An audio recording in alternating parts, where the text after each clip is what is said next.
সুপ্রিয় দর্শক সবাইকে স্বাগত জানাচ্ছি প্ল্যানেটারি হেলথ একাডেমিয়া সুরক্ষায় প্রতিদিন অনুষ্ঠানে।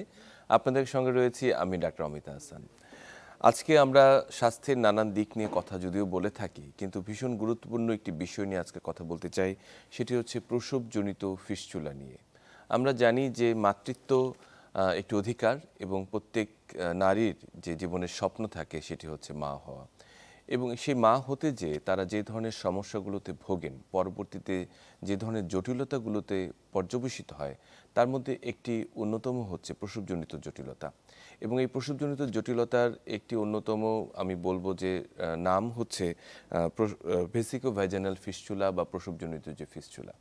এই প্রসঙ্গে আমরা আসলে বিভিন্ন রকম আলোচনা করে থাকি, কিন্তু এর সমাধান নিয়ে আসলে কতটুকু আমরা এগোতে পেরেছি এবং সমগ্র প্রান্তিক জনগোষ্ঠীর জন্য এই সুবিধাটি কতখানি আমরা দিতে পেরেছি, এই সবগুলো বিষয় নিয়ে কথা বলবো। এবং একই সঙ্গে এই প্রসবজনিত আরও কিছু যে সমস্যা নিয়ে তারা কষ্টে ভোগেন সে বিষয়গুলো নিয়ে কথা বলতে চাই।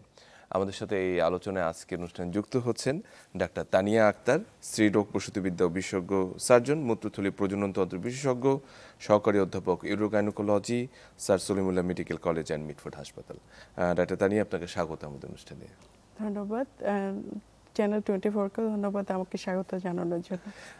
অসংখ্য ধন্যবাদ। আমরা আসলে যে প্রসঙ্গিতে কথা বলছিলাম সেটি হচ্ছে যে আমরা জানি যে প্রতিনিয়ত এটি একটি স্বাভাবিক ন্যাচারাল প্রক্রিয়া যে প্রত্যেকই মাতৃত্বের স্বাদ গ্রহণ করতে চায় এবং অনেকে গ্রহণ করেন, এবং এই গ্রহণ করতে যে সবসময় যে খুব মনিটরড ডেলিভারি হচ্ছে তা কিন্তু না।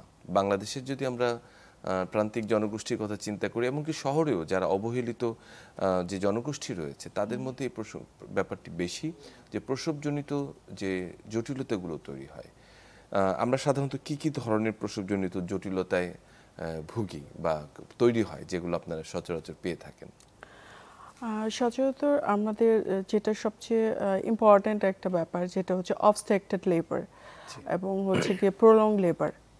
এটা থেকে আমাদের যেটা প্রবলেম হচ্ছে, প্রলং লেবারটা অনেক কারণে হতে পারে। তার মধ্যে একটা হচ্ছে যে অবস্ট্রাক্টেড কন্ডিশনে যখন চলে যায়, তখন সেই ক্ষেত্রে যদি আমরা সময় অনুযায়ী কোনো পদক্ষেপ না নিই, সেটা কিন্তু আলটিমেটলি ভেসিকোভ্যাজানাল ফিস্টুলার দিকে একটা কমপ্লিকেশন হিসেবে অ্যারাইজ করে। সো সেই ক্ষেত্রে আমাদের যেটা করতে হবে, আমাদের মনিটরিংটা খুব ইম্পর্টেন্ট এবং ডেলিভারি প্ল্যানটা অনেক ইম্পর্টেন্ট। সো আমাদের পূর্বে যেটা করা হতো, পার্টোগ্রাফ দিয়ে আমরা লেবার টাইমটা মনিটরিং এবং প্রোগ্রেসটা মনিটরিং করতাম। এখন হচ্ছে রিসেন্টলি আমরা WHO লেবার কেয়ার গাইডলাইন দিয়ে এটা মনিটরিং করি। জাস্ট আর্লি আমরা এটাকে প্রিডিকশন করতে পারি যে এই লেবারটা কি আসলে কতখানি আসলে সমস্যা হতে পারে, কত সময় নিতে পারে, এবং যদি কোনো একটা দেখা যায় যে অনেক বেশি সময় লাগছে এবং এটা অবস্ট্রাক্টেড হয়ে যাচ্ছে, দ্যাট মিনস হচ্ছে গিয়ে তখন ওই সময়টাতে আমাদের একটা ইম্পর্টেন্ট হচ্ছে গিয়ে টাইমলি একটা ইন্টারভেনশন দরকার। সেটা যদি আমরা না করতে পারি তাহলে এই জটিলতাগুলো তৈরি হতে পারে। আমরা যদি আসলে আপনি একদম ভিন্ন ধারায় একটি কাজ শুরু করেছেন বাংলাদেশে, সেটি হচ্ছে ইউরোগাইনোকোলজি। সাধারণত এই বিভাগটি বা এই প্রসঙ্গটি একেবারেই নতুন এই কনসেপ্টটি। খুব স্বাভাবিকভাবেই মেয়েরা গাইনোকোলজিক্যাল যে সমস্যাগুলো ভুগে থাকে তার মধ্যে এটি একটি গুরুত্বপূর্ণ অংশ। কি কি ধরনের মানে রোগ অথবা সমস্যা নিয়ে আপনারা ডিল করে থাকেন বা কি ধরনের রোগী পেয়ে থাকেন? ইউরোগাইনোকোলজি এটা হচ্ছে জাস্ট একটা সাব স্পেশালিটি, নতুন ব্রাঞ্চ। প্রিভিয়াসলি যেটা হতো যে আমাদের ইউটেরোভ্যাজানাল প্রোলাপস, তারপর ফিস্টুলা, তারপর ইউরিনারি ইনকন্টিনেন্স, এই পেশেন্টগুলো হচ্ছে আমাদের জেনারেল অবস্টেট্রিশিয়ান গাইনোকোলজিস্টরাই দেখতেন। But newly like other sub স্পেশালিটির মতো এটা একটা নতুন স্পেশালিটি হয়েছে। সো আমাদের তো প্রিভিয়াসলি আমাদের যেমন প্রফেসর ডক্টর সাহেব আক্তার ম্যাডাম তো অলরেডি আমাদের ফিস্টুলা পেশেন্টদের জন্য অনেক ডেডিকেটেড এবং অনেক সার্ভিস দিয়ে যাচ্ছেন। আমাদের প্রত্যেকটা সরকারি মেডিকেল কলেজে এই পেশেন্টগুলোকে আমরা সার্ভিস দিয়ে থাকি। But it's a new sub speciality. এখানে আমরা বেসিক্যালি হচ্ছে গিয়ে fistula patient, different type of fistula, তারপর হচ্ছে মহিলাদের হচ্ছে জ্বর নিচে নেমে যাওয়া, দ্যাট মিনস হচ্ছে প্রোলাপস, এবং হচ্ছে ডিফারেন্ট টাইপের ইউরিনারি ইনকন্টিনেন্স, এগুলো নিয়ে আমরা হচ্ছে গিয়ে পেশেন্টগুলোকে কাজ করি। প্লাস হচ্ছে গিয়ে ডেলিভারির সময় যে হয় যে পেনিয়াল টিয়ার, যে অপরিকল্পিতভাবে ডেলিভারির সময় অথবা দেখা যায় যে এটা আসলে আনপ্রেডিক্টেড টিয়ারটা হয়ে যায়, তো এই টিয়ারের ট্রিটমেন্টও আমরা করে থাকি। একেবারেই মানে যেই জটিলতাগুলোতে দীর্ঘদিন ধরে ভুগে তাদের জীবন একেবারেই দুর্বিষহ হয়ে যায়, সেই বিষয়গুলো নিয়ে আপনার কাজ করছেন, এটি আসলে দারুণ, মানে আমরা বলবো যে একটা ভালো সংবাদ আমাদের জন্য। আমি যে প্রসঙ্গক্রমে আসি, সবচেয়ে আজকে আমাদের যে প্রাসঙ্গিক যে বিষয়টি ছিল যে প্রসবজনিত ফিস্চুলা, এবং আমরা দেখেছি আমাদের সময় মেডিকেল কলেজে যারা এই ফিস্চুলাতে ভুগতেন, বিশেষ করে ভেসিকোভাইজানাল ফিস্চুলা আমরা যেটা বলি, যে আমরা বাচ্চা হওয়ার যে রাস্তাটি এবং আমরা আমাদের যে ব্লাডার বা যেখানে মূত্রথলি যেখানে জমা হয় তার মধ্যে একটি সংযোগ তৈরি হয়ে যায় এবং সেখান থেকে ক্রমশ ইউরিন পড়তে থাকে। তো এই সমস্যা যারা ভুগতেন তাদের মনে করতেন তাদের জীবনে একেবারেই অভিশাপ নেমে আসছে। তারা কিন্তু ফ্যামিলি লাইফ, তাদের সারা জীবন, সামাজিক জীবন সব কিছু কিন্তু ব্যাহত হতো। আমি এই প্রসঙ্গে জানতে চাচ্ছি যে এই ফিস্চুলার প্রধান কারণগুলো কি, মানে কি কারণে আসলে এই প্রসবজনিত ফিস্চুলাগুলো হয় এবং কারা মূলত এর শিকার হয়, কোন শ্রেণী গোষ্ঠীর? বেসিক্যালি হচ্ছে যারা একটু লোয়ার সোশিও ইকোনমিক কন্ডিশনে যারা থাকেন এদের মধ্যে আমরা ফিস্টুলার ইনসিডেন্সটা বেশি দেখতে পারি। আর যেটা হচ্ছে কারণ হিসেবে বলতে গেলে যেটা হচ্ছে যে আমাদের ইউজুয়ালি গ্রামে যেখানে হচ্ছে সিজারিয়ান সেকশনের ফ্যাসিলিটিস কম এবং হচ্ছে গিয়ে দেখা যাচ্ছে গিয়ে আনট্রেন্ড ডাই দিয়ে যদি হচ্ছে ডেলিভারি হয়, সেক্ষেত্রে তারা হচ্ছে ফাইন্ড আউট করতে পারে না যে এটা একটা অবস্ট্রাকটেড লেবার। তখন দেখা যায় যে এই লেবারটা হচ্ছে লম্বা টাইম বাচ্চার মাথায় এবং হচ্ছে মূত্রথলি একটা কমপ্রেস কন্ডিশনে থাকে। সো এই জন্য দেখা যায় যে লম্বা টাইম ধরে এই লেবারটা কন্টিনিউ হতে হতে দেখা যায় যে বেবি ডেলিভারি হচ্ছে, বাট আলটিমেটলি দেখা যায় বেবিটা ডেথ অথবা বেবির ব্যাড একটা আউটকাম হয়। অন্যদিকে হচ্ছে মায়ের যেটা প্রবলেম হয় যে সে ডেলিভারি কিছুদিন পরে তার ফিস্টুলা ওই জায়গাটা আমার মনে হয় যে বাচ্চার মাথা এবং হচ্ছে গিয়ে আমাদের পেলভিসের যে বোন তার মাঝখানে হচ্ছে গিয়ে মূত্রথলির যে টিস্যুটা সেটা কমপ্রেস হয় এবং এই জন্য তখন একটা অ্যাবনরমাল একটা কানেকশন তৈরি ওই জায়গাটা আসলে ওটা নেক্রোসিস হয়, ইনফেকশন হয়ে ওই জায়গার মধ্যে একটা অ্যাবনরমাল একটা কানেকশন তৈরি হয়। আচ্ছা, তো এটার আসলে কিভাবে বুঝেন যেন একজন মা তার ডেলিভারির পরে তার সমস্যাটি হয়েছে, কি কি লক্ষণ বা কি সমস্যাগুলো দেখা দেয়? ডেলিভারি তো পেশেন্ট একটা হিস্ট্রি দিচ্ছে তার একটা ডিফিকাল্ট ডেলিভারি হয়েছে, তারপরে আমরা বাচ্চার আউটকামটা নিয়ে জিজ্ঞেস করি বেবি কেমন আছে, দেখা যায় আলটিমেটলি বেবির কন্ডিশন দেখা যায় বেবি হয়তো বা ডেথ হয় অথবা বেবির সিপি কন্ডিশন হয়। তো সেই ক্ষেত্রে যেটা হচ্ছে যে ডেলিভারি হিস্ট্রি দেখা যায় 7 থেকে 10 দিন পরে হচ্ছে গিয়ে পেশেন্ট ডেভেলপ করে তার কন্টিনিউয়াসলি তার প্রস্তাব ঝরছে এবং হচ্ছে গিয়ে পেশেন্ট এটাও কমপ্লেন করে যে তার মানে সে আসলে বেসিক্যালি তার অল দ্য টাইম সে বিছানায় ঘুমায় সে বিছানা দেখা যায় তার ভিজে যাচ্ছে এবং আলটিমেটলি এটা পারিবারিকভাবে সে অনেক দিন হচ্ছে এটাকে চাপিয়ে রাখার চেষ্টা করে। একদম, মানে আসলে এটি অনেক সময় এটা সোশ্যাল যে ট্যাবুটি রয়েছে, বিশেষ করে এই বিষয়টিকে প্রকাশ করার বা যে সমস্যাটি হয়েছে এটি প্রকাশ করতেও কিন্তু সংকোচ বোধ করে যে কি হয়েছে বা কি হচ্ছে। তো সেই ক্ষেত্রে আসলে পরিবারের যে সদস্যদের যেটি ভূমিকা, বিশেষ করে তার হাজবেন্ড এবং পরিবারের অন্যান্য যারা ক্লোজ সদস্য রয়েছেন তাদের একটি অনেক সময় নেতিবাচক ভূমিকা আমরা লক্ষ্য করে থাকি, যে এটি হয়েছে এটিকে মানে তারা নেগেটিভলি নিয়ে থাকেন চিকিৎসার জন্য না নিয়ে। সেই প্রসঙ্গটি যদি আমাদেরকে বলেন, এরকম কোনো শিকার হয়েছেন এমন কেউ আপনাদের কাছে এসেছেন? ম্যাক্সিমাম পেশেন্টই এই স্টেজের মধ্যে দিয়ে যায় বেসিক্যালি। ইনিশিয়ালি তারা ভাবে যে এটা হয়তো বা ঠিক হবে, তারপরে দেখা যায় যে তারা তো এটা প্রকাশ্যে আসেই না এবং ওরকম তারা হচ্ছে অতটা সচেতন না যে এটা ডক্টরের কাছে যাবে ওইভাবে। সো এবং এটা কিন্তু আমাদের রুরাল লেভেলে এই ধরনের সার্জারিগুলো বেসিক্যালি হয় না, আমার সেন্ট্রাল লেভেলেই বেসিক্যালি হয়। তো পেশেন্টগুলো হচ্ছে ইনিশিয়ালি তার হাজবেন্ড থেকে দেখা যায় ডিটাচ হতে থাকে, তারপরে ধীরে ধীরে পরিবারের সবার থেকে তারা ডিটাচ হয়ে যায়, বিকজ হচ্ছে এই ইউরিন স্মেলটা তো কেউ ভাবে নিতে চায় না। তো আলটিমেটলি পেশেন্ট কিন্তু খুবই একা হয়ে যায়, মানে একেবারে তাকে বন্দি আইসোলেটেড কন্ডিশনে রেখে ফেলে। তো এইভাবে তার হচ্ছে একটা মেন্টাল ট্রমার মধ্যে দিয়ে পেশেন্টগুলো যায়। এবং এটি যে আসলে চিকিৎসা রয়েছে, সুচিকিৎসা রয়েছে, এটিও অনেকে ঠিকভাবে জানে না এবং সবাই ভাবে এটা একটু ব্যয়বহুল এরকম ভেবে থাকে। কোথায় যাবে, কার কাছে যাবে, যেহেতু একটু লোয়ার সোশিওইকোনমিক কন্ডিশনে হয়, সো তারা ওইভাবে আসলে সচেতন না। আমরা সোশ্যাল ইমপ্যাক্টের কথা বললাম, একই সঙ্গে যেটি আমরা বলতে চাই যে তার পরবর্তী যে চিকিৎসা, বিশেষ করে আমরা প্রান্তিক জনগোষ্ঠীর জন্য আপনি বললেন যে প্রত্যেকটি সেন্টারে কিছু কাজ হচ্ছে বেসিক বেজাল ফিস্টুলা নিয়ে, তো সেটি আসলে কিভাবে অ্যাপ্রোচটি করে থাকেন সরকারিভাবে বা বেসরকারিভাবে, এই চিকিৎসার সুযোগটি কোথায় রয়েছে? আমাদের সরকারি সব মেডিকেল কলেজগুলোতেই এটা চিকিৎসা দেওয়া হয়ে থাকে। আর আমি আবার একটু উল্লেখ করতে চাই, আমাদের প্রফেসর সাহেব ম্যাডাম তো নিজস্ব উদ্যোগে মামস ইনস্টিটিউশনে চিকিৎসা দিয়ে থাকেন।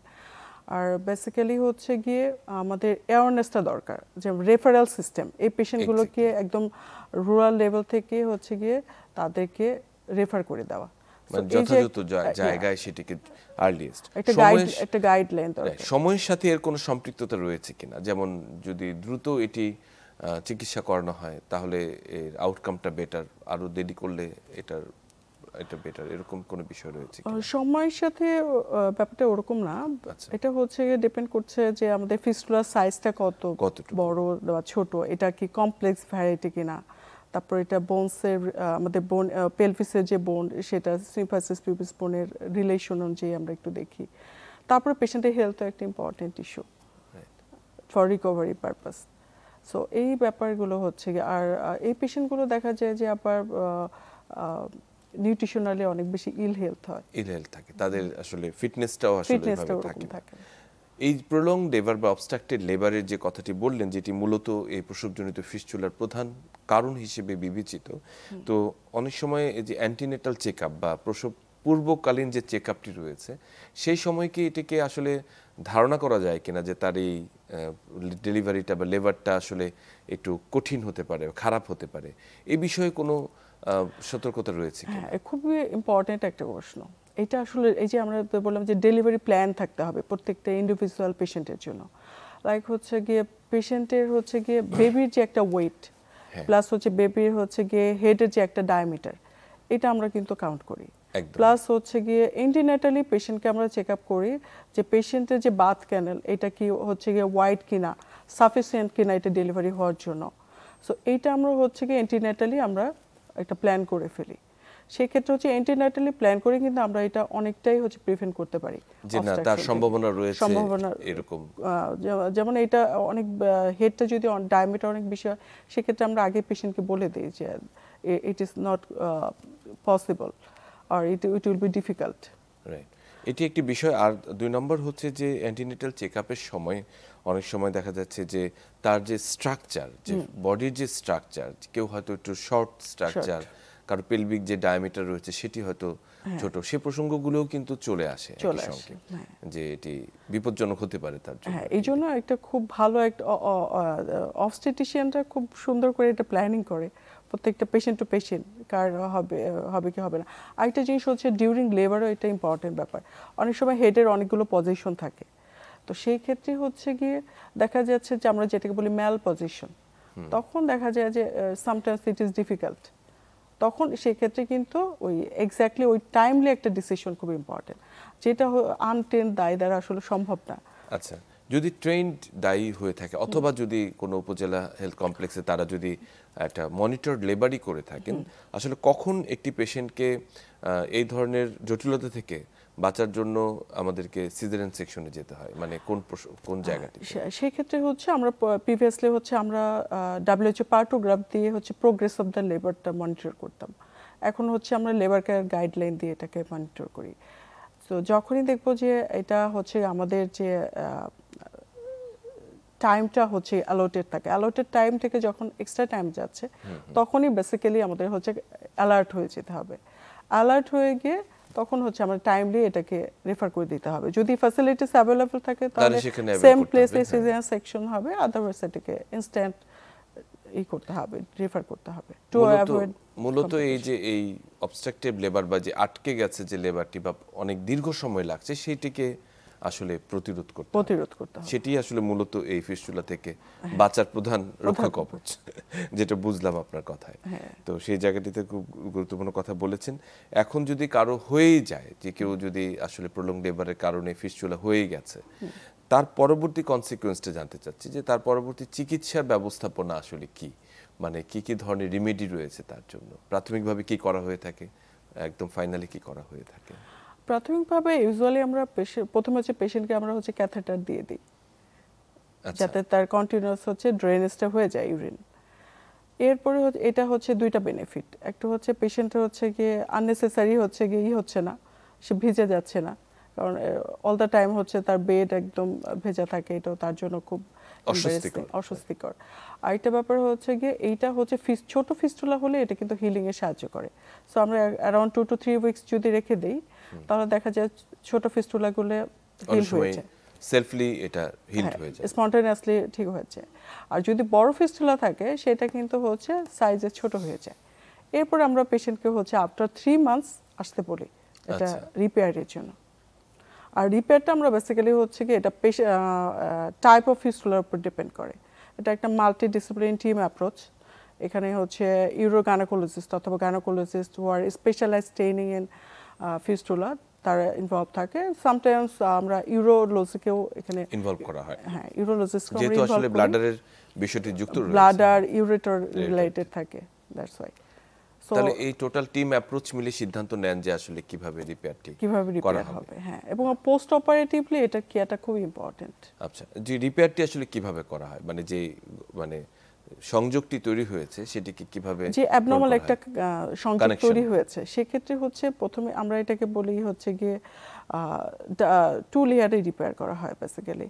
ব্লাডারটাকে হচ্ছে ভ্যাজানাল যে ওয়াল থেকে এটা সেপারেট করা হয়, দেন হচ্ছে ব্লাডারের যে ওয়ালটা সেটা আলাদা স্টিচ দিয়ে আলাদা করা হয়, আর ভ্যাজানাল ওয়ালটাকে হচ্ছে আলাদা স্টিচ দিয়ে করা হয়, রিপেয়ার করা হয়। এবং ওই পেশেন্টটাকে আমরা পোস্ট অপারেটিভলি 10 থেকে 14 দিন হচ্ছে ক্যাথেটার দিয়ে রাখি, এবং আমরা খুব কনসিয়াস থাকি যে ক্যাথেটার যেন ব্লক না হয়।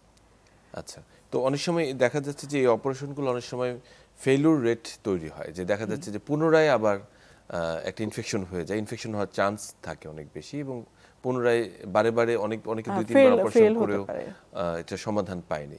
এই প্রসঙ্গটিও কিন্তু মানুষকে অনেক ক্ষেত্রে বিরূপ করে তোলে। এই বিষয়টি একটু, এটা খুবই একটা ইম্পর্টেন্ট একটা ব্যাপার। সেটা হচ্ছে এই যে বললাম যে আমরা হচ্ছে গিয়ে রিপেয়ার করছি এই ক্ষেত্রে অনেক সময় দেখা যায় যে পেশেন্টের যে ফিস্টুলা, সেই ফিস্টুলাটা রিপেয়ার করার জন্য এনাফ যে টিস্যু সেটা থাকে না। তো সেই ক্ষেত্রে কিন্তু ফিস্টুলার রিপেয়ারটা খুব ডিফিকাল্ট হয়ে যায়। আমরা অনেক ক্ষেত্রে গ্রাফট ইউজ করি, বডির অন্য সাইড থেকে টিস্যু এনে ওখানে গ্রাফট দেওয়া হয় যাতে হচ্ছে হিলিংটা ভালো হয়। বাট সামটাইমস দেখা যায় যে ফিস্টুলাটা এমন একটা লোকেশনে থাকে, লাইক হচ্ছে কোনো বোনসের কাছে অথবা হচ্ছে ইউরেথ্রার কাছে, মানে মূত্রনালীর কাছে, সেই ক্ষেত্রে হচ্ছে গিয়ে আমাদের রিপেয়ারটা একটু ডিফিকাল্ট হয়ে যায়। তো সেই ক্ষেত্রে একটু ফেল হওয়ার চান্স থাকে, কিন্তু দেখা যায় যে সেকেন্ড টাইম বা থার্ড ট্রায়ালে সেটা ঠিক হয়ে যায়। মানে আরো বেশি করা লাগতে পারে, একবারে বেশি ফেল হলে সেক্ষেত্রে করতে ইউজুয়ালি আমাদের দেখা যায় যে আমাদের হসপিটাল, মানে আমি আমার ইনস্টিটিউশনে বলবো, সেখানে তো সাকসেস রেট খুব ভালো। হ্যাঁ, 80 to 90% সাকসেস রেট। আচ্ছা, এই প্রসঙ্গটি অপারেশন করার পর কতদিনের পর সে স্বাভাবিক জীবনে ফিরে যেতে পারে, বা পরবর্তীতে সতর্কতাগুলো আপনি বললেন যে পোস্ট অপারেটিভ কেয়ারটা খুব গুরুত্বপূর্ণ, কি কি জিনিসগুলো আসলে সেখানে মনিটর করতে হয়? একটি বল ক্যাথেটার কথা বললেন, ক্যাথেটার কেয়ারটা ইম্পর্টেন্ট। আর পেশেন্টকে আমরা অ্যাডভাইস করি যে সে পর্যাপ্ত পরিমাণ পানি খাবে, আর পেশেন্টের নিউট্রিশনটা আমরা হচ্ছে গিয়ে ওয়েল মেইনটেইন করতে হবে, ইনফেকশন যাতে না হয়, অ্যান্টিবায়োটিক আমরা দিয়ে রাখি, আর তার হিলিং এর জন্য তার নিউট্রিশন সাপ্লিমেন্টটা ইম্পর্টেন্ট। খুবই চমৎকার করে বললেন। আমরা একটু ছোট বিরতিতে যাব, প্রসঙ্গক্রমে আসবো নিশ্চয়ই আপনার কাছে, ফিরে আসবো একটু পরে। সুপ্রিয় দর্শক, আজকে কথা বলছিলাম প্রসবজনিত ফিস্টুলা, এর প্রতিরোধ এবং প্রতিকার নিয়ে। সঙ্গেই থাকুন, ফিরে আসছি একটু পর। সুপ্রিয় দর্শক, সবাইকে আরেকবার স্বাগত জানাচ্ছি সুরক্ষায় প্রতিদিনে। আপনাদের সঙ্গে রয়েছি আমি ডাক্তার অমিতা হাসান। আজকে কথা বলছিলাম প্রসবজনিত যে জটিলতা বা প্রধান জটিলতা, সেটা হচ্ছে প্রসবজনিত ফিস্টুলা নিয়ে। আমাদের সঙ্গে যুক্ত আছেন ডাক্তার তানিয়া আক্তার। ডাক্তার তানিয়া, যে প্রসঙ্গে আমরা কথা বলছিলাম যে প্রসবজনিত ফিস্টুলার সমাধান পর্যন্ত আমরা গিয়েছি, পোস্ট অপারেটিভ কেয়ার ভীষণ গুরুত্বপূর্ণ সেটি আমরা শুনেছি। একই সঙ্গে যেটি বলতে চাই যে পরবর্তীতে রোগীর জীবনধারায় কোনো পরিবর্তন আসে কিনা, এবং পরবর্তীতে তিনি যদি আবার বেবি নিতে চান বা মা হতে চান, সেটি কি সম্ভব কিনা? খুবই ইম্পর্টেন্ট একটা প্রশ্ন। একবার যদি সাকসেসফুল রিপেয়ার হয়ে যায়, সে কিন্তু তার নর্মাল লাইফে ফেরত যাবে। এটা একটা ইম্পর্টেন্ট জিনিস। আর সে তার নর্মাল জীবন, দ্যাট মিনস হচ্ছে সে আবার চাইলে বাচ্চা নিতে পারবে, কিন্তু সেই ক্ষেত্রে আমরা তাকে যেটা অ্যাডভাইস করব, সে হসপিটাল ডেলিভারি করবে এবং সেটা একটা প্ল্যান্ড সিজারিয়ান সেকশন হবে। মানে ওই রিস্কটি আর নেওয়া সে যাবে আর না, আমরা তাকে আর লেবারে অ্যালাউ করব না, অ্যালাউ করা যাবে না, সেটি গুরুত্বপূর্ণ একটি প্রশ্ন। এবং আরেকটি বিষয় হচ্ছে, আপনি বলছিলেন যে সামাজিক যে অবস্থানটির কথা, যে বেসিক্যালি ফিস্টুলা যদি দীর্ঘদিন ধরে ভুগতে থাকে, সেই নারীটি কিন্তু দেখা যায় তার সংসারটিও কিন্তু অনেক সময় হারায়। স্বামী দেখা যাচ্ছে যে তাকে পরিত্যাগ করে নতুনভাবে সংসার শুরু করছে, উনি একেবারেই পরিবার থেকেও কিন্তু বিচ্ছিন্ন হয়ে যায়। এই প্রসঙ্গে এই যে রিহ্যাবিলিটেশন, সোশ্যাল রিহ্যাবিলিটেশন, এই প্রসঙ্গে আপনারা কোনো আসলে কিছু বলে থাকেন কিনা, ফ্যামিলি কাউন্সিলিং করে থাকেন কিনা? এই জন্য পেশেন্টকে অবশ্যই একটা সাইকোলজিক্যাল কাউন্সেলিং এর অ্যারেঞ্জ করতে হবে, কারণ পেশেন্ট একটা লম্বা টাইম একটা মেন্টাল ট্রমা দিয়ে যাচ্ছে, সে তার ফ্যামিলি থেকে ডিটাচ, এবং তার দেখা যায় তার পার্সোনাল লাইফ বলতে আর কিছু থাকে না। সেক্ষেত্রে সাইকোলজিক্যাল যে একটা কাউন্সেলিং, সেটা তাকে মেন্টালি একটু চেয়ার আপ করবে, প্লাস হচ্ছে তার একটা রিহ্যাবিলিটেশনের ব্যবস্থা আমাদের করতে হবে, যাতে সে আমাদের সাথে নরমাল সমাজের সাথে মিশতে পারে এবং স্বাভাবিক দাম্পত্য জীবনে ফিরে যেতে পারে। এটি অ্যাসিওর করতে হবে। আমরা যদি ইউরোগাইনোকোলজি আরো একটি প্রসঙ্গ, গুরুত্বপূর্ণ প্রসঙ্গের কথা বলতে চাই, সেটি হচ্ছে পেরিনিয়াল টিয়ার। মানে বিশেষ করে যে বাচ্চা হওয়ার সময় অনেক সময় দেখা যাচ্ছে যে এই ইনজুরিটি হয়ে থাকে। এই প্রসঙ্গটি সহজভাবে আমাদেরকে একটু বুঝিয়ে বলুন। আচ্ছা, আমাদের পেশেন্টরা যেটাকে বলে সাইড কাটা ডেলিভারির সময়, যেটাকে আমরা বলি যে প্ল্যান্ড এপিসিওটমি, সেটা হচ্ছে আমরা পেশেন্ট সিলেকশন করে দিই। সব পেশেন্টের জন্য কিন্তু এপিসিওটমি না, যখন যে পেশেন্টের ক্ষেত্রে আমাদের দরকার, লাইক হচ্ছে গিয়ে প্রথম বাচ্চা হচ্ছে, তারপরে হচ্ছে যদি আমরা কোনো ইনস্ট্রুমেন্ট লাইক ফরসেপ যদি ডেলিভার করি বা ভেন্টোস ইউজ করি, সেই ক্ষেত্রে, তো এইসব ক্ষেত্রে হচ্ছে আমরা জাস্ট পেশেন্ট সিলেকশন করে একটা প্ল্যান্ট একটা এপিসিওটমি দিয়ে থাকি। কিন্তু অনেক ক্ষেত্রে দেখা যায় যে আনপ্ল্যান্ড, বিশেষ করে আমাদের হচ্ছে রুরাল এরিয়াগুলোতে আনপ্ল্যান্ড একটা এপিসিওটমি দেওয়া হয়। অনেক সময় দেখা যায় যার ক্ষেত্রে এপিসিওটমি দেওয়া দরকার তাকে দেওয়াই হচ্ছে না, সেক্ষেত্রে দেখা যায় যে নিচের দিকে টিয়ার হয়।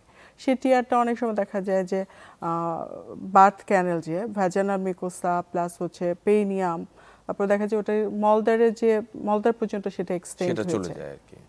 তো সেক্ষেত্রে দেখা যাচ্ছে এই মলগুলো তখন মাসিকের রাস্তা দিয়ে চলে আসে, যেটাকে আমরা বলি কমপ্লিট পেনিয়াল টিয়ার। এইটাতেও কিন্তু আমাদের অনেক পেশেন্ট ভোগে এবং তারা জানে না যে এটা কি আসলে নোটিস করতে হবে কিনা বা ডক্টরের কাছে যেতে হবে কিনা। তো তারা এটা দেখা যায় অনেক সময় দেখা যায় যে পেশেন্ট লম্বা টাইম ধরে এগুলো এই সাফারিংস মধ্যে আছে এবং এটির নিশ্চয়ই একটি রেমেডি রয়েছে। হ্যাঁ, এটা তো ডেফিনেটলি খুব ভালো, সার্জারি করলে এটা পুরোপুরি ঠিক হয়ে যায় এটা। এবং এই যে এপিসিওটমির কথা বললেন, যে আমরা অনেক সময় সাইড থেকে একটু এক্সটেনশন করে কেটে বাচ্চাটা সহজভাবে বেরিয়ে আসে, যদি এপিসিওটমি না দেওয়া হয়ে থাকে তাহলেও কিন্তু পেরিনিয়াল টিয়ার হতে পারে যদি এই প্রসঙ্গক্রমে আসে। আমরা যদি এই প্রসঙ্গে আরেকটি প্রসঙ্গ আনতে চাই, সেটা হচ্ছে ইউরিনারি ইনকন্টিনেন্স। আমরা অনেক সময় দেখি যে হাঁচি কাশি ইত্যাদির সাথে যারা একটু এজেড পার্সন, ফিমেল, দেখা যাচ্ছে যে তার ইউরিনটি পাস হয়ে যাচ্ছে, প্রস্রাবটি হয়ে যাচ্ছে এবং কাপড় চোপড় নষ্ট হয়ে যাচ্ছে, একটা অস্বস্তিকর একটা অবস্থায় উনি পড়ছেন। কি কি ধরনের ইউরিনারি ইনকন্টিনেন্স বা প্রস্রাবের যে ধারাবাহিক যে কন্ট্রোলটি নষ্ট হয়, সেটি আসলে কি কি ধরনের ভাগ রয়েছে এবং কেন হচ্ছে? আচ্ছা, এটা ইউরিনারি ইনকন্টিনেন্স, এটা একটা হচ্ছে যে ট্রু, দ্যাট মিন্স হচ্ছে কন্টিনিউয়াসলি তার লিক করছে, যেটা আমরা এইমাত্র আলোচনা করলাম ফিস্টুলা। এছাড়া হচ্ছে কিছু ইউরিনারি ইনকন্টিনেন্স আছে, তার মধ্যে একটা হচ্ছে স্ট্রেস ইউরিনারি ইনকন্টিনেন্স। এটা হচ্ছে পেশেন্টগুলো হচ্ছে হাঁচি কাশি বা জোরে হাসলে তাদের হচ্ছে ইউরিনটা লিক করে। এক্ষেত্রে যেটা হচ্ছে দেখা যায় পেশেন্টগুলো ইউজুয়ালি একটু ওল্ডার এজে আমাদের কাছে আসে, যাদের মাসিক বন্ধ হয়ে যায়, মেনোপজ, সেই পেশেন্টগুলো আসে যখন হরমোন সাপোর্টটা কমে যায় বডিতে, এবং দেখা যায় যে তাদের একটা প্রিভিয়াস হিস্ট্রি থাকে, যেমন অনেকগুলো রিপিটেড অনেকগুলো বেবি হয়েছে, তারপরে হচ্ছে গিয়ে তার ডিফিকাল্ট ডেলিভারি হিস্ট্রি আছে, অথবা তার কোনি লম্বা টাইম ধরে তার কোষ্ঠকাঠিন্যে ভুগছে বা তার অ্যাজমা বা লম্বা টাইম ধরে কাশিতে ভুগতেছে। তো এই পেশেন্টগুলো সাধারণত দেখা যায় যে এই উইক হয়ে যায়, তার নিচের যে পেলভিক যে মাসেলগুলো, তো সাপোর্টগুলো যখন উইক হয়ে যায় তখন হচ্ছে যে মূত্রনালীর যে সাপোর্টগুলো, এগুলো বেসিক্যালি হচ্ছে গিয়ে হরমোনের অভাবে এগুলো আমরা যেটা বলি অ্যাট্রফি হয়ে যায়। তো সেই কারণে হচ্ছে হাঁচি কাশি এগুলো হলেই পেশেন্ট লিক করতে। সমাধান আছে কি? হ্যাঁ, সমাধানের মধ্যে আমরা যেটা বলবো যে তার লাইফস্টাইল মডিফিকেশন করতে হবে। যেমন যে ফ্যাক্টরগুলো তার এই কন্ডিশনগুলোকে অ্যাগ্রাভেট করতো, যেমন তার কাশিটাকে আমাদের কন্ট্রোল করতে হবে, কোষ্ঠকাঠিন্যতাকে কন্ট্রোল করতে হবে, তার বডি ওয়েট যদি অনেক বেশি থাকে তাহলে সেটা হচ্ছে ডায়েটিশিয়ানের মাধ্যমে আমাদের তার বডি ওয়েটটা কন্ট্রোল করতে হবে। প্লাস এখানে আমরা হচ্ছে একদম ফিজিওথেরাপিস্টকেও ইনভলভ করি, যে হচ্ছে আমাদের পেলভিক ফ্লোর মাসেল এক্সারসাইজটা শেখাবে। এটাতে যেটা হবে মাসল টোনটা যেটা হচ্ছে উইক হয়ে গিয়েছে সেটা হচ্ছে টোনটা বাড়ে। সো দ্যাটস ওয়াই দেখা যায় যে পেশেন্টগুলো অনেকটা ইমপ্রুভ করে, এবং এটা আলটিমেট ট্রিটমেন্ট কিন্তু সার্জারি। সো এইটাতে ইনিশিয়াল ম্যানেজমেন্টে যদি পেশেন্ট না করে, ইমপ্রুভ না করে, তাহলে হচ্ছে তাকে আমরা সার্জারিতে রেফার করতে হয়, যে এটা করতে হয়। মানে আমরা এই সার্জারিটা করি, তখন আমরা তাকে অ্যাডভাইস করি যে now it's option for surgery. আচ্ছা, সেটি আসলে আমরা জানলাম। আমরা যদি আরেকটু আসলে একেবারে বেসিক কিছু কথায় আসি, গাইনোকোলজির বেসিক কথা, বিশেষ করে যারা প্রেগনেন্সি প্ল্যান করছেন, অনেক সময় প্ল্যান করে প্রেগনেন্সি হচ্ছে বা অনেক সময় আনপ্ল্যান প্রেগনেন্সি হচ্ছে, এই জায়গাগুলোতে এই যে তাদের পুষ্টির যে বিষয়টি, পরিবারের যে সহযোগিতার বিষয়টি এবং যে অ্যান্টিনেটাল চেক আপের বিষয়টি, এটিকে আসলে ভীষণ গুরুত্বপূর্ণ হিসেবে আপনারা দেখেন। এই জায়গাগুলোতে আসলে কি কি ধরনের চেক আপগুলো আপনারা করে থাকেন, কতবার করে থাকেন সাধারণত? আচ্ছা, অ্যান্টিনেটালি যেটা হচ্ছে আমাদের মিনিমাম 4টা ভিজিট অবশ্যই লাগে, এবং সবচেয়ে ইম্পর্টেন্ট হচ্ছে যে booking visit as early as আমরা চেষ্টা করি যে 16 সপ্তাহের মধ্যে যেন সে অবশ্যই বুকিং হয়। সেক্ষেত্রে হচ্ছে বুকিংয়ে আমরা দেখে নিই যে বাচ্চার হার্টবিট আসছে কিনা, তারপরে তার বুকিং বিভিন্ন ব্লাড টেস্ট করে থাকি, যেমন তার ডায়াবেটিসের জন্য সুগার লেভেল, তার থাইরয়েড হরমোনাল লেভেল, তারপর হচ্ছে তার ব্লাড গ্রুপিং, তারপর ইউরিন টেস্ট, কোনো ইনফেকশন আছে কিনা, ইনিশিয়ালি তার একটা আমরা চেক আপ করে ফেলি, যেটা বুকিং টেস্ট খুবই ইম্পর্টেন্ট।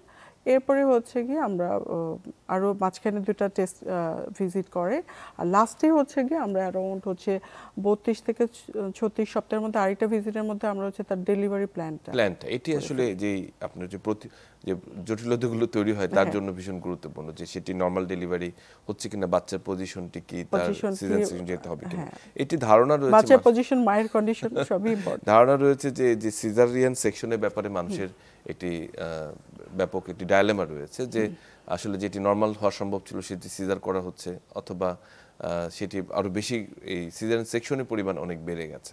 আসলে এটি কতখানি প্রাসঙ্গিক, মানে কখন আসলে সিজারিয়ান সেকশনের সিদ্ধান্তটি নিতে হয়, এবং এই যে জটিলতার কথা বললেন প্রত্যেকটি কিন্তু মানে প্রলং লেবারেরই একটি, আমি বলবো যে প্রতিফলন, সেই জায়গাটিকে আমাকে একটা প্রাসঙ্গিকতা তো বলুন একটু। আচ্ছা, সেক্ষেত্রে হচ্ছে গিয়ে অবশ্যই সিজারিয়ান সেকশন রেটটা হচ্ছে আমাদের জাস্টিফায়েবল একটা লেভেলে রাখতে হবে। তো ইউজুয়ালি যেটা হচ্ছে আমাদের দেশে কিন্তু খুব অ্যালার্মিংলি এটা রাইজ করছে। তো যেটা আমাদের করতে হবে যে প্রপার মনিটরিং করতে হবে ডিউরিং লেবার, এবং এটা documented, it should be documented.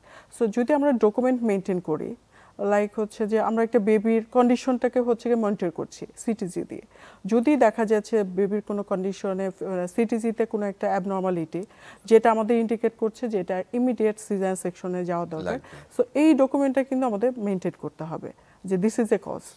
তো এই কারণটা হচ্ছে আমরা ফলো করব। সেকেন্ড হচ্ছে কি আমরা প্রোগ্রেস অফ লেবারটা মনিটরিং করছি। তো সেই ক্ষেত্রে হচ্ছে যে আমরা যে লেবার কেয়ার গাইডলাইনটা ফলো করলাম, পেশেন্টের কোন স্টেজে আমরা কি পাচ্ছি, প্রত্যেকটা জিনিস কিন্তু ডকুমেন্টেড। তো সেক্ষেত্রে এটা আমাদের হচ্ছে গিয়ে কী কারণে আমরা সিজারিয়ান সেকশনে গেলাম সেটা আমরা এখানে ডকুমেন্ট করে রাখলাম। তো এই ক্ষেত্রে আমরা যদি ডকুমেন্টেশনটাকে মেনটেন করি তাহলে কিন্তু হচ্ছে কি আমাদের একটা জবাবদিহিতা থাকে যে আমরা কেন এটাকে সিজার করছি, এবং এটার ভ্যালিডিটি জাস্টিফাইবল করা যায় এটাকে। এটি আসলে আমার মনে হয় যে শুরু করা, বা হচ্ছে আননেসেসারি আমরা সিজারিয়ান সেকশনটাকে যেখানে প্রয়োজন সেখানে না করলে দেখা যাচ্ছে একটা জটিলতা তৈরি হয়ে যাচ্ছে, লেবার হয়ে কমপ্লিকেশন অ্যারেস্ট করছে, সেখানেও কিন্তু সেটি করা যাবে না। আমরা যদি আসলে বাংলাদেশে তো আসলে গাইনির বিভিন্ন সাব, মানে আমি বলি স্পেশালিটি তৈরি হয়েছে, তার মধ্যে you are doing one of the subspeciality. তো এর মধ্যে আপনি সাউথ এশিয়ান একটি পুরস্কার পেয়েছেন, যেটা southern federation of obstetrics and গাইনোকোলজির ইয়াং গাইনোকোলজিস্ট হিসেবে, সেই অনুভূতিটি কিরকম, বা কেন আসলে কিভাবে সেটি আসলে অর্জিত হলো? এটা বেসিক্যালি হচ্ছে আমাদের ওজেএসবির মাধ্যমে আমি অ্যাপ্লাই করেছিলাম। এটা হচ্ছে 2023-এর আমি পেয়েছি। এটা মুম্বাইতে একটা সাফোক একটা অ্যারেঞ্জমেন্ট ছিল সাফোকের প্রোগ্রামে। তো ওখানে হচ্ছে আমি সিলেক্টেড হলাম সাফোকিয়ান গাইনোকোলজিস্ট হিসাবে। তো এটা যেহেতু হচ্ছে বিলো 40-তে দেওয়া হয়, সো এটা তো আমার জন্য খুব এক্সাইটিং একটা ব্যাপার ছিল। বাহ, খুবই চমৎকার। আমি আশা করছি যে এটি নিশ্চয়ই আরো সেই অভিজ্ঞতাটি এটা আমার জন্য একটা অনুপ্রেরণা দেবে। যদি এক কথা জানতে চাই যে ভবিষ্যতে কি স্বপ্ন দেখেন, যে গাইনোকোলজির কোন অংশ নিয়ে একটা ভালো কিছু করতে চান? ডেফিনেটলি যেহেতু আমি অলরেডি হচ্ছে একটা সাব স্পেশালিটি ইউরোগাইনোকোলজিতে আমি অলরেডি প্রমোটেড, তো সেক্ষেত্রে হচ্ছে আমার এইটাই প্ল্যানিং হচ্ছে যে এই সাবজেক্টটা হচ্ছে গিয়ে কীভাবে এটা আরও সুন্দর করে ইমপ্লিমেন্ট করা যায়। কারণ হচ্ছে গিয়ে এই সাব স্পেশালিটি একদম নতুন। সো এই ক্ষেত্রে হচ্ছে আমাদেরকে অনেক সুন্দর করে ডিপার্টমেন্টটা অর্গানাইজ করতে হবে, ছড়িয়ে দিতে হবে, ডিসেন্ট্রালাইজ করতে হবে, এবং হচ্ছে গিয়ে আমাদের ইনফরমেশনগুলোকে ডিসেন্ট্রালাইজ করতে হবে, যে এইটা হচ্ছে গিয়ে একদম রুরাল লেভেল থেকে পেশেন্টগুলোকে কিভাবে রেফার করে আনতে হবে। অসংখ্য ধন্যবাদ ডাক্তার তানিয়া আক্তার এতক্ষণ আমাদের সঙ্গে যুক্ত থাকার জন্য। ভবিষ্যতে নিশ্চয়ই আপনার সাথে আবারও কথা হবে। Thank you. সুপ্রিয় দর্শক, আজকে আমরা খুব গুরুত্বপূর্ণ একটি বিষয় নিয়ে কথা বলেছি। বিশেষ করে মাতৃত্বের স্বাদ যারা নিয়েছেন বা যারা নেবেন, তাদের কিন্তু এই মাতৃত্বের সময় বিশেষ করে প্রসবজনিত যে জটিলতা, তার মধ্যে অন্যতম হচ্ছে ভ্যাসিকো-ভ্যাজাইনাল ফিস্চুলা, এবং যেটি তার জীবনকে দুর্বিষহ করে তুলতে পারে। তার প্রতিকার, প্রতিরোধ এবং বিভিন্ন কারণ নিয়ে আমরা কথা বলেছি, এবং পরবর্তীতে আসলে কিভাবে সেটিকে সমগ্র বাংলাদেশে বা রুরাল এরিয়ায় ছড়িয়ে দেওয়া যায় প্রান্তিক জনগোষ্ঠীর জন্য, সে প্রসঙ্গেও আসলে আমরা একটি সুন্দর স্বপ্ন দেখি। সবাই ভালো থাকবেন, সুস্থ থাকবেন।